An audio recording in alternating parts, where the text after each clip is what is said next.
பிரச்சனைகளோடு போராட்டங்களோடு மன நிம்மதி இல்லாமல் சமாதானம் இல்லாமல் வாழ்ந்து கொண்டிருக்கிறீங்களா?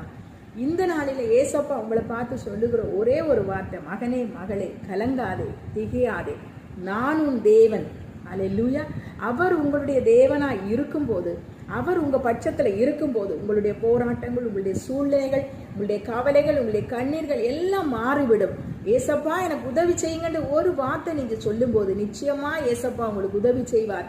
யார் உங்களை கைவிட்டாலும், யார் உங்களை உதாசீனப்படுத்தினாலும், யார் உங்களை துரத்தி விட்டாலும், உங்களை துரத்தி விடாத ஒரு இயேசு இருக்கிறார், உங்களை கைவிடாத ஒரு இயேசு இருக்கிறார் என்பதை நீங்க மறந்து விடாதீங்க. கண்ணீர் விட்டு கொண்டு இருக்கிறீர்களா? கவலையோடு இருக்கிறீர்களா? கவலைப்படாதீங்க.